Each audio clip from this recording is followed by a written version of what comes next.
कबीर पदावली के 14वें पद में एक आत्मा के रूप में कबीर ईश्वर से प्रार्थना करते हैं कि हे ईश्वर, मुझे अपने लोक में या अपने आसपास स्थान दो, क्योंकि इस संसार में मैं अनेक प्रकार की बुराइयों और बुरी प्रवृत्तियों से घिरा हुआ हूँ। खेतीबाड़ी के प्रतीकों के द्वारा कबीर आध्यात्मिक साधना की ओर भी संकेत करते हैं और सहज भाव से प्राप्त होने वाली उच्च आध्यात्मिक अवस्था या समाधि की बात भी करते हैं।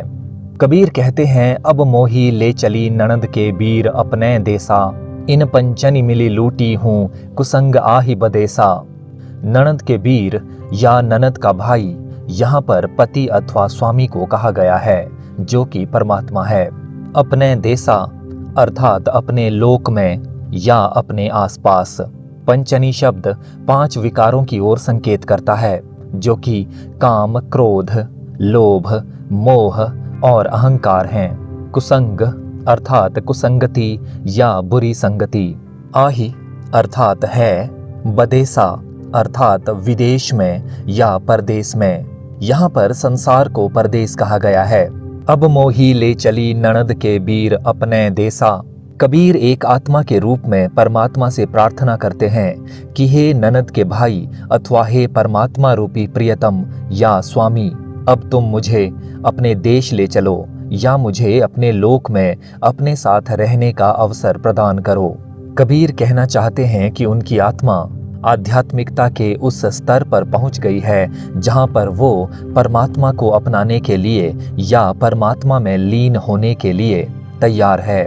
इन पंचनी मिली लूटी हूँ। कबीर कहते हैं कि काम, क्रोध, लोभ, मोह और अहंकार नामक 5 विकारों ने मुझे लूट लिया है या मेरी सद्वृत्तियों को नुकसान पहुंचाया है। कुसंग आही बदेसा। इस संसार रूपी परदेश में हर ओर कुसंगति ही है या कुप्रवृत्तियों का ही साम्राज्य है। यहाँ पर कबीर इस ओर संकेत करते हैं कि इस संसार में बुरी प्रवृत्तियों वाली आत्माएं या माया के आकर्षण में फंसी हुई आत्माएं बहुत अधिक हैं और आध्यात्मिक रूप से जागृत आत्माएं बहुत कम हैं। सामान्य शब्दों में बुरे लोग हर ओर नजर आते हैं और अच्छे लोग बहुत कम मिलते हैं। इसीलिए कबीर संसार को छोड़कर ईश्वर की शरण में जाना चाहते हैं। गंग तीर मोरी खेती बारी, जमुन तीर खरिहाना, सातों बिरही मेरे नीप जय, पंचू मोर किसाना। गंग तीर अर्थात गंगा नदी के किनारे। गंगा नदी यहाँ पर इड़ा नामक नाड़ी की प्रतीक है। योग शास्त्र के अनुसार हमारे मेरुदंड या रीढ़ की हड्डी के बीचों बीच सुषुम्ना नाड़ी विद्यमान है। इस नाड़ी की दाहिनी ओर पिंगला अथवा सूर्य नाड़ी विद्यमान है और बाईं ओर इड़ा अथवा चंद्र नाड़ी स्थित है। इड़ा नाड़ी शरीर को ठंडक प्रदान करती है और पिंगला नाड़ी शरीर को गर्मी प्रदान करती है। योग साधना के द्वारा इन दोनों नाड़ियों में संतुलन स्थापित किया जाता है, जिसके फलस्वरूप सुषुम्ना नाड़ी जागृत हो जाती है और साधक की प्राण शक्ति सुषुम्ना नाड़ी में प्रवाहित होने लगती है। इससे साधक को अनेक प्रकार के शारीरिक और मानसिक लाभ होते हैं। खेतीबाड़ी अथवा खेतीबाड़ी अनेक प्रकार की आध्यात्मिक गतिविधियों जैसे योग, प्राणायाम और ध्यान आदि की प्रतीक है। जमुन तीर अर्थात यमुना नदी के किनारे। जमुना या यमुना नदी यहाँ पर पिंगला नाड़ी की प्रतीक है, जिसका संबंध दाएं नथुने से माना जाता है। ये सुषुम्ना नाड़ी की दाहिनी ओर स्थित है। खरिहाना अर्थात खलिहान, जहाँ पर फसल या अनाज से संबंधित कार्य किए जाते हैं। खलिहान यहाँ पर आध्यात्मिक उपलब्धियों या अध्यात्म से प्राप्त होने वाले सुख और आनंद का प्रतीक है। सातों बिरही अर्थात 7 बिरवे या 7 पौधे। 7 पौधे यहाँ पर ज्ञान की 7 भूमिकाओं या ज्ञान के 7 सोपानों के प्रतीक हैं। शास्त्रों के अनुसार ज्ञान की 7 भूमिकाएं या 7 सीढ़ियां हैं। सबसे पहला चरण है शुभेच्छा, दूसरा चरण है सुविचारणा, अगला चरण तनुमानसा है। इसके बाद सत्वापत्ति की अवस्था आती है। अगला सोपान असंसक्ति है। छठी भूमिका या छठा सोपान पदार्थाभावनी है। सातवीं अवस्था को तुरीय या तुर्यगा नाम दिया गया है। इसे ज्ञान प्राप्ति की सबसे ऊंची अवस्था माना जाता है। तुरीय अवस्था में पहुंचने पर साधक परम ज्ञानी हो जाता है। नीपजय अर्थात उत्पन्न हुए, प्रकट हुए या अस्तित्व में आए। पंचों अर्थात 5 गुण या 5 नियम, जो कि सत्य, अहिंसा, अस्तेय, अपरिग्रह और ब्रह्मचर्य हैं। कुछ विद्वानों ने इसका अर्थ 5 ज्ञानेंद्रियां भी किया है। किसाना अर्थात श्रमिक या खेतीबाड़ी का कार्य करने वाले लोग। यहाँ पर 5 गुणों या नियमों को किसान कहा गया है। कबीर कहते हैं, गंग तीर मोरी खेती बाड़ी, अर्थात गंगा रूपी ईड़ा नदी के किनारे मेरी खेती बाड़ी है। यानी एक साधक के रूप में मैं ईड़ा नाड़ी से संबंधित योग क्रियाएं करता हूँ। कबीर कहना चाहते हैं कि जिस प्रकार कोई किसान बड़ी लगन से खेती बाड़ी करता है, उसी प्रकार मैं भी विभिन्न नाड़ियों को जागृत करने के लिए बड़ी निष्ठा और बड़ी लगन से अनेक प्रकार की आध्यात्मिक क्रियाएं और प्रभु का स्मरण तथा ध्यान आदि करता हूँ। जमुन तीर खरिहाना अर्थात जमुना रूपी पिंगला नाड़ी के किनारे मेरे खलिहान हैं। यानी पिंगला नाड़ी से संबंधित योग व ध्यान क्रियाएं करके मैं आध्यात्मिक सुख और आनंद पा रहा हूँ।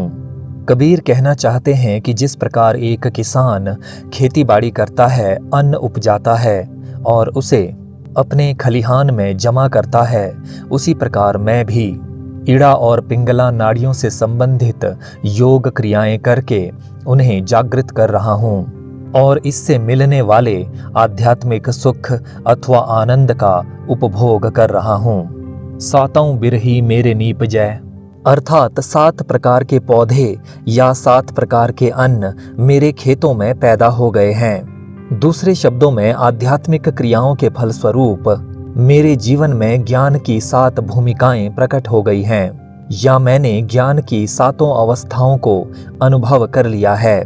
ये अवस्थाएं हैं शुभेच्छा, सुविचारणा, तनुमानसा, सत्वापत्ति, असंसक्ति, पदार्थाभावनी और तुर्यगा।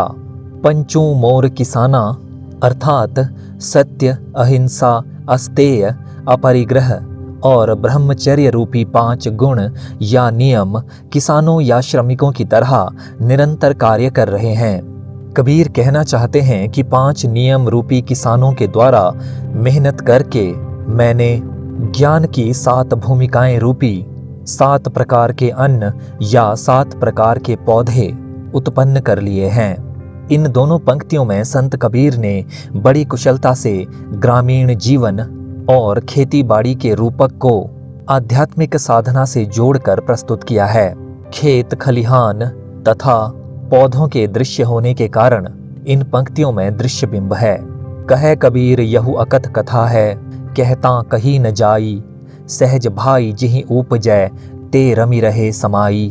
अकथ अर्थात अकथनीय या अवर्णनीय, जिसे कह पाना या समझा पाना कठिन हो। कथा अर्थात कहानी, वृत्तांत या बातें। कहता अर्थात कहते हुए भी या वर्णन करते हुए भी। सहज भाई अर्थात सहज भाव से, बड़े ही स्वाभाविक रूप से या बिना किसी जोर जबरदस्ती के। रमि अर्थात राम या ईश्वर में। समाई अर्थात समा जाते हैं, लीन होते हैं या निकटता अनुभव करते हैं। कहे कबीर यहु अकथ कथा है। कबीर कहते हैं कि ये सभी आध्यात्मिक बातें शब्दातीत हैं या वर्णनातीत हैं। दूसरे शब्दों में ईश्वर अथवा अध्यात्म की बातें अवर्णनीय हैं या इनका कोई छोर नहीं है। कहता कहीं न जाई, कहते हुए भी इन बातों को पूरी तरह से नहीं कहा जा सकता या वाणी से कहकर इन्हें पूरी तरह वर्णित नहीं किया जा सकता।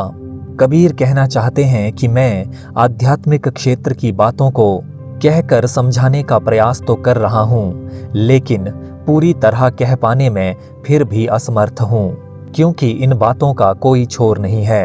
इन्हें तो केवल अनुभव के द्वारा ही जाना जा सकता है। मुंह से बोलकर नहीं समझाया जा सकता। सहज भाई जिहि उपजै, जिसके भीतर बड़ी सहजता से या बड़े ही स्वाभाविक रूप से आध्यात्मिक चेतना प्रकट हो जाती है, या जो ईश्वर के प्रति समर्पित होकर अपने स्वभाव और अपने व्यक्तित्व को ही आध्यात्मिकता और ईश्वर प्रेम से भर देता है, ते रमि रहे समाई, वही व्यक्ति अथवा वे ही साधक राम अथवा परमात्मा में लीन हो जाते हैं या ईश्वर की निकटता अनुभव करने लगते हैं। दूसरे शब्दों में ऐसे ही लोगों पर ईश्वर कृपा करते हैं और उन्हें अपनी शरण में ले लेते हैं। यहाँ पर कह कबीर, कहता कही और रमी रहे शब्दों में अनुप्रास अलंकार है।